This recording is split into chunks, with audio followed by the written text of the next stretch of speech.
Hi everyone, and welcome back to my channel. Happy New Year! We are in 2023. If you're new here, hello, welcome to my channel. If you're returning, hello, welcome. So in today's video I'm going to be speaking about international social work. So I touched on it a little bit in my previous video, and essentially I'm just going to be talking about considering your options as a social worker outside of the United Kingdom. So if you know your stomach kind of rumbled when I said that and you're interested, then let's get straight into this video.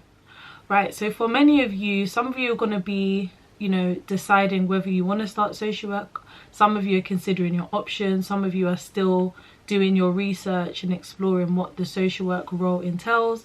Some of you are studying currently. Some of you are post-qualification. You're doing your ASYE. You're a few years in. You may have been even a social worker for 10+ years. I don't know. But wherever you are in your journey, there is more to social work than where you currently are. So I thought that I would release this video at the start of the new year, because this is usually the time that everyone's writing down their New Year's resolutions. They're planning towards their new year and they're figuring out what their options are essentially. Some of you are probably thinking about starting a new role. Some of you have just started a new role. So now is kind of a good time to talk about this. So traveling is probably one of my favorite things to do, and it's something that I've been privileged to have experience in when it just comes to doing community work, volunteering. So in 2016 I was part of a program with the International Citizen Service, so that's ICS, and I worked and I lived in South Africa for 3 months. I believe I have a video somewhere on my channel that I posted years ago, just to give you a bit of insight as to what I was doing there and what it was like, really. So essentially when I was volunteering, I was doing a range of roles. I was doing some public speaking, I was doing community development work.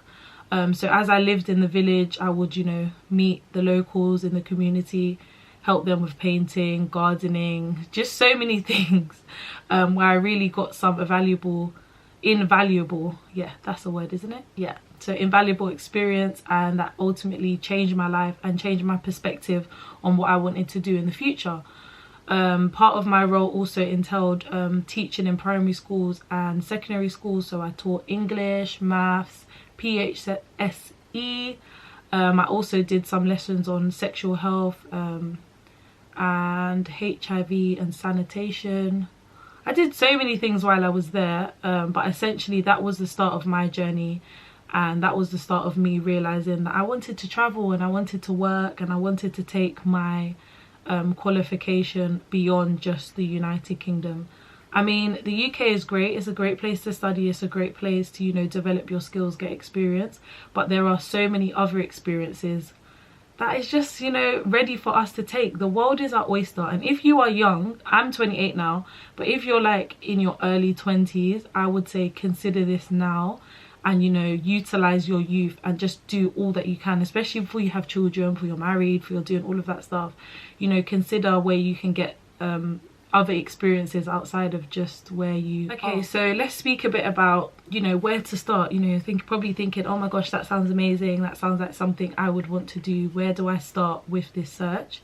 So when I was kind of doing my research, one thing I came to realize is that you need to make sure that wherever you work, it is protected under UNICEF, so the United Rights of the Child. And I say this because if you're going to go and work somewhere, or are considering working somewhere where they don't even believe in protecting the rights of children, why do you think they're going to protect your rights as the professional? So yeah, find somewhere that protects the rights of children and has a policy or framework around that. So I know that currently UNICEF has about 190 countries that are under the United Nations for the child. There are about 9 or 10 that are not, but the majority that you're going to look at are under or do advocate for the rights of the child. For those of you that are thinking, one of our sisters is America, so you're probably thinking, oh, America would be a good place to start, which I think is because there's a lot of opportunities, there's a lot of similarities to us in the United Kingdom. So for example, code of ethics, so as we have BASWA, and that is our ethical framework or whatever, the United States has NASWA, I believe. So it's pretty much the same thing, and that's just all about developing you as a professional, having a ethical principles by which the social worker is to maintain in their practice.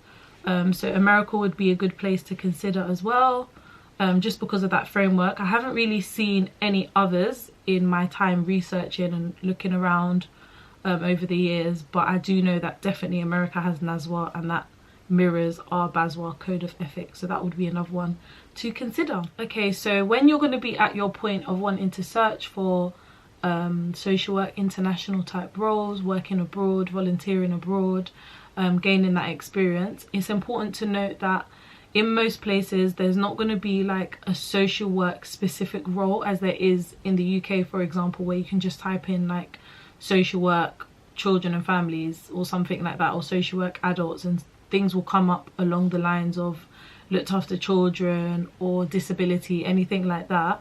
When it comes to working abroad now in third world countries such as Africa, Asia, you're going to be finding that there's not going to be anything along the line of social work specific related roles, but instead I've written down a few buzzwords that I've typed in when searching for these roles that have come up and have been related to social work. So for example, going on UNICEF and looking at their roles, typing in humanitarian roles, community development, NGOs, which is non-governmental organizations, which offer a lot of social work related placements, internships and job roles.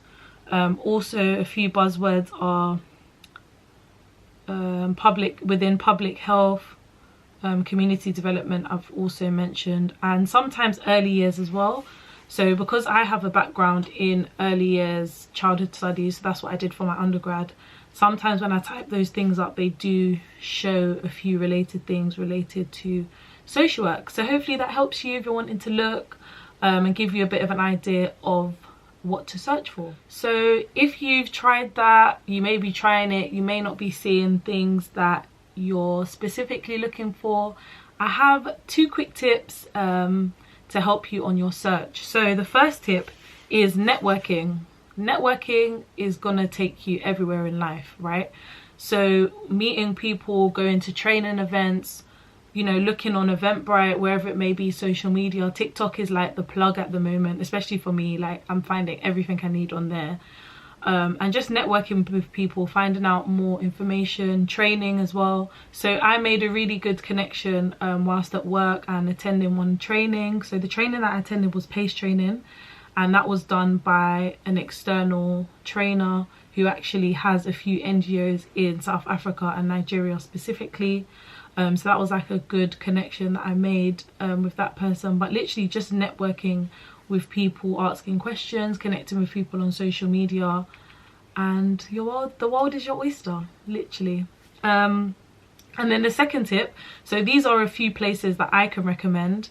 So as I mentioned at the beginning of the video, I went to South Africa with ICS, so that's the International Citizen Service, but they're also a partner with a company called VSO. All of these links I will leave in the description section of this video. They're called VSO, they're a really good one as well. There's also I think it's GVI. As I said, I'll link this down below. There's Volunteer World, there's Intern HQ. I don't think that's the full name of it, but there's Intern HQ, something along those lines. Something that's very popular as well is World Packers and World Away. So if you are a traveller, you probably would have seen a lot of people doing solo trips with these companies. And what it is essentially is you just sign up to the company. Those two, I know that you have to pay a fee. The rest of them, I think you're just paying for the package that you want to do. And you connect with someone in another country, so like Tanzania or Nepal. And they pretty much show you a program of where they want help, and you just organize that independently. Whereas with companies like ICS, so at the moment ICS is not functioning because they hit rock bottom when COVID came about, and I believe they stopped in 2020. And why that one is good is because they were actually funded by the UK government. So like when I went to South Africa, I paid a really small fee. I think I paid like £800, and that was, half of that was to cover the cost of another South African volunteer, and half was mine. And that was just like, I don't even know what the cost was for, but technically it wasn't a lot, and that was for 3 months and everything was included. Same with VSO, who is a partner with ICS. Those were, should I say, government funded programs, so that was good, and that would help you save costs. But I would recommend going with someone like GVI, if I've got the name right, only because I just feel like there's a bit more security and I know a bit more about those, but that's not to deter you from the others. But like, I know World Away and World Packers, that's more you doing something independently, whereas if you go with like VCO or somewhere like that, there's a bit more accountability, and it's done through an organization and they help you with pretty much everything. I hope that helped you and that gave you a bit more to think about as we are in a new year, and to explore your options beyond just working in the UK. In saying that as well, I know that there are some organizations, I just don't know the name of them off my head, where you can do like backpacking and stuff, or where you can go abroad and work in different roles, but I just don't know the name of it. I had a colleagues a few years ago, and they like pretty much just left the UK and went to work as social workers. I think they went to Australia. But as I said, the world is your oyster. So I hope that you enjoyed this video. Hope that it was helpful. It helped you to open your mind beyond just what your next role could be in the United Kingdom. But it also opened your mind to other possibilities, and possibly things that you never considered or thought about or knew was a possibility before. So yeah, I hope you enjoyed this video. Don't forget to follow me on my social media account, and I'll see you in my next one. Bye.